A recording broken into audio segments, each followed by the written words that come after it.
Assalamualaikum. Today we will discuss the topic of nuisance. Okay, what is nuisance?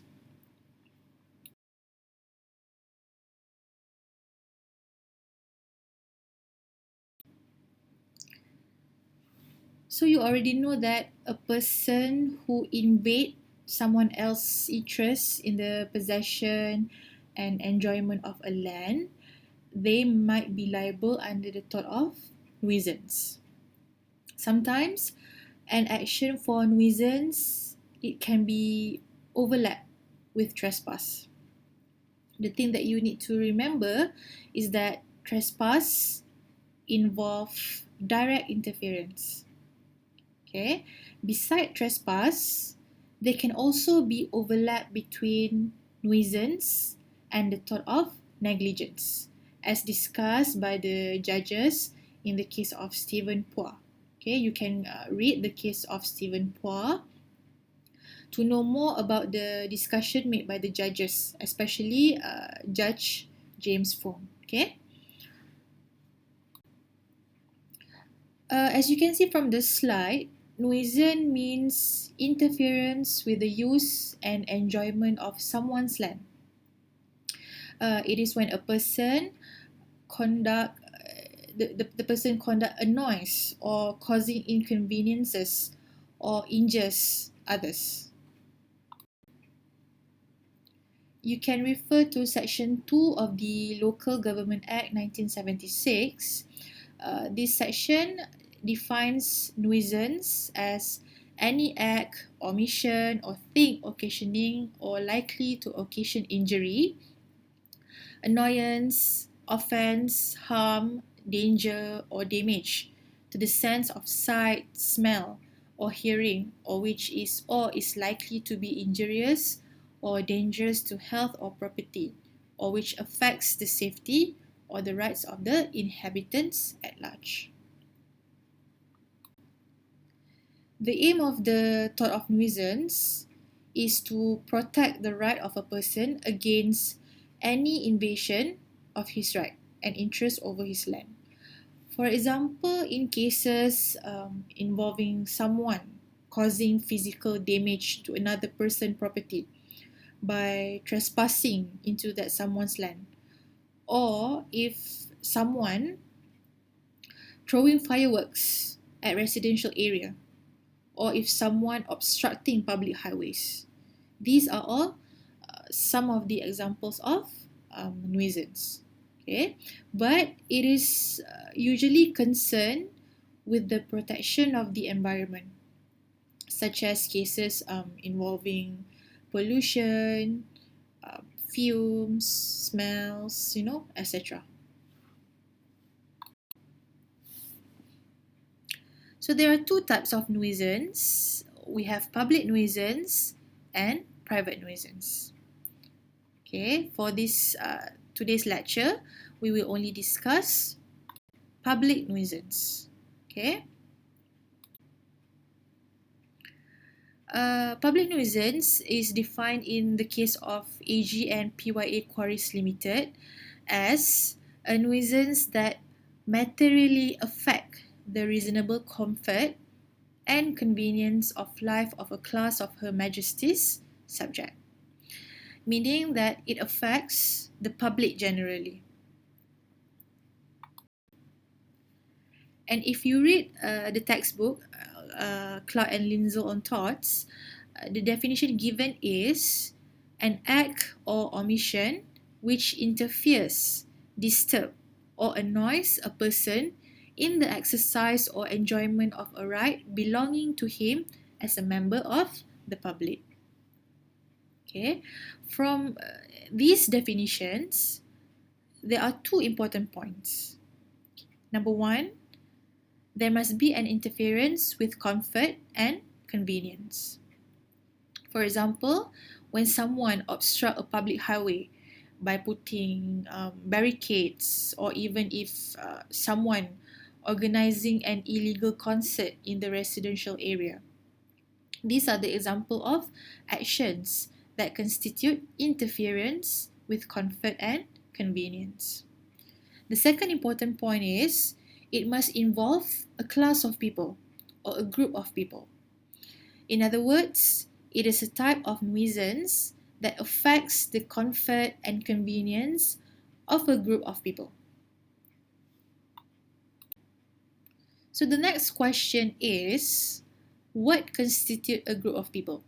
What does the word public means? Okay, this is a question of fact, meaning the court will examine the facts of the case, and the court will determine that issue. Okay, as stated in the case of AG and PYA Quarries Limited, where in this case Lord Denning stated that public nuisance involve cases that affect a number of people, and the effect is widespread. Okay, the effect is widespread, making it unreasonable for only a person to bring an action to stop the nuisance. So the effect is so widespread, so it should be taken as a representative action. Alright? The nuisance doesn't have to affect the whole community or the whole neighborhood. It is sufficient if the act affects certain number of people only, meaning it affects a substantial number of victims, and this will be determined by the court. Okay, where the court will look at whether the effect of the nuisance is so widespread that it will be unreasonable to expect one person to take action to stop the nuisance. So I've mentioned that one of the examples of public nuisance is when someone obstructs a public highway. He obstructs a public highway, preventing the public from using the highway freely. Example is in the case of Hauling and Yorkshire Traction Company. This case involved smoke, which hindered the visibility of drivers. Okay. You can also refer to other cases such as the cases Campbell, Metcalf, and also the case of Majlis Perbandaran Pulau Pinang. Okay. One of the important points that you need to remember is that public nuisance is also a crime, as stated in section 268 of the Penal Code. So if a person who commit public nuisance is guilty by virtue of section 268 of the Penal Code and is punishable under section 290 of the Penal Code. Alright? You can also refer to chapter 9 of the Criminal Procedure Code. Okay, this chapter deals with public nuisance. For example, you can refer to section 89 of the Criminal Procedure Code, where this section it gives the power to a magistrate to make an order to the person who commits the nuisance to remove the nuisance, or the magistrate has the power to order the person who commits the nuisance to appear before him, to appear before the magistrate. And if in case of failure of that person to follow the order made by the magistrate, the person, i.e. usually the defendant, will be liable to a penalty as stated in section 188 of the Penal Code. Okay?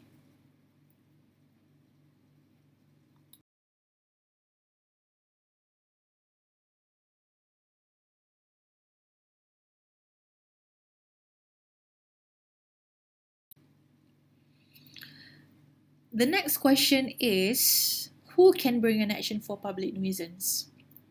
Right? The general rule is that the state can bring an action, meaning the Attorney General, the AG, has the power to sue in civil court in respect of public nuisance, especially in cases where there is no special or particular damage. And if there are two or more persons want to bring an action, they need to obtain a written consent from the AG. This is stated in Section 8, Subsection 1 of the Government Proceeding Act 1956. The reason for this is to avoid multiple action made by different people for the same nuisance. Okay. For this one, you can refer to the case of Koperasi Pasaraya Malaysia Berhad. Okay. However, there are two exceptions to Section 8, Subsection 1 of the Government Proceeding Act 1956, where there is no need for prior consent from the AG. First, any person who suffered special or particular damage, they can bring an action for public nuisance without getting consent from the AG. Okay, but that person, he needs to prove the existence of special or particular damage first before he can succeed in his claim.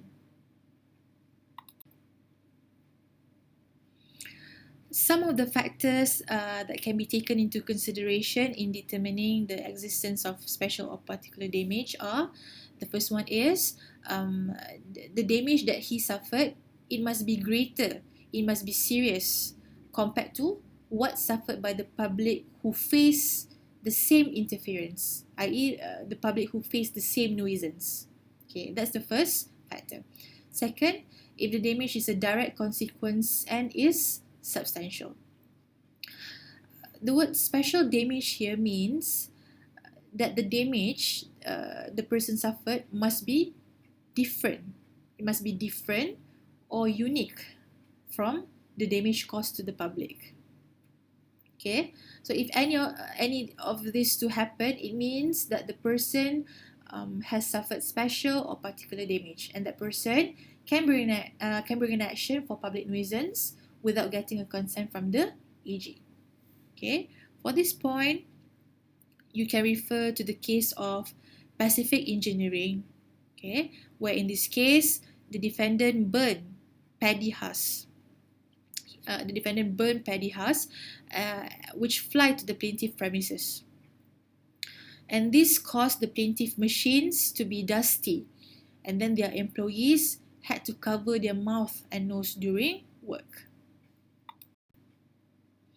So the plaintiff brought a civil action for an injunction to stop this. And the court granted the injunction because the plaintiff managed to prove that they had suffered special or particular damage. And because of that, the plaintiff has a right to bring an action without getting the consent from the AG. Okay. This is what's stated by the judge in this case. The judge, Gill, stated that a private individual can maintain an action if he suffers particular damage over and beyond the general inconvenience and injuries suffered by the public. And the damage he sustained is direct and consequential.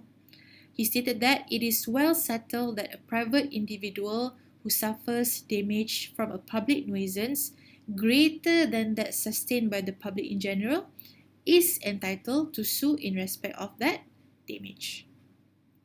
Okay. You can also refer to other English cases, such as the case of Rose and Miles, where in this case, the plaintiff barges cannot go through the creek, okay, because the defendant had attached his barge across the creek, so it obstruct the plaintiff barges from going through the creek. Okay, because of that, the plaintiff cannot send their goods and suffered losses. The plaintiff brought an action against the defendant, and the court held that there was special damage suffered by the plaintiff. Alright, that's the first case. Another English case is the case of Campbell and Paddington Corporation, where in this case, the defendant he had built a structure, a 29-feet structure across the highway, and that structure blocked the plaintiff view from the first floor of his house. And because of that, he had to discharge an agreement for rental for the first floor of his house, and he suffered loss. So the court in this case held in favor of the plaintiff, and awarded damages because the plaintiff managed to prove that he had in fact suffered special damage because of the defendant's act.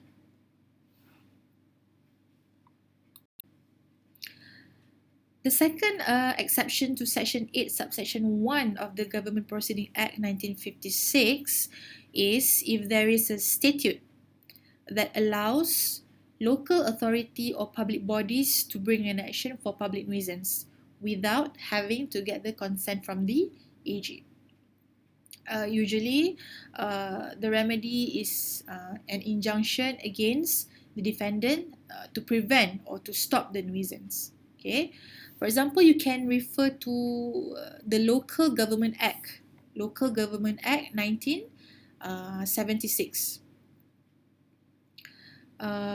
such as Section 72 of the Local Government Act. This section gives the local authority the power to deal with nuisance. Or you can also refer to Section 80 of the same Act, the Local Government Act, which allows the local authority to do something to remove nuisance.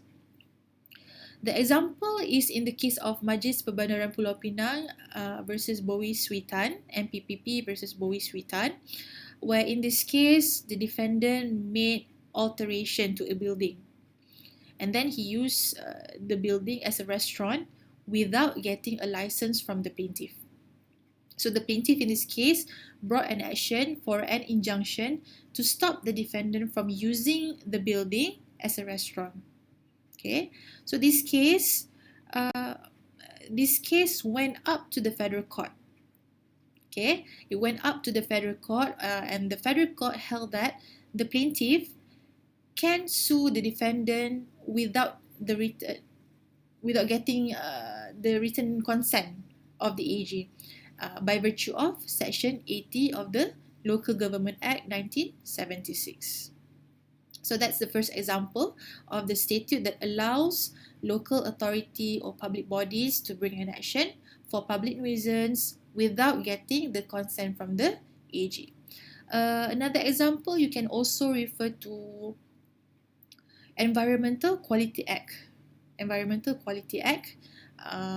which also give the power to the local authority to bring an action for public nuisance. Okay, so this is another exception to Section 8, Subsection 1 of the Government Proceeding Act. Okay, so that concludes the discussion on public nuisance. Okay, we'll proceed with the discussion on private nuisance later.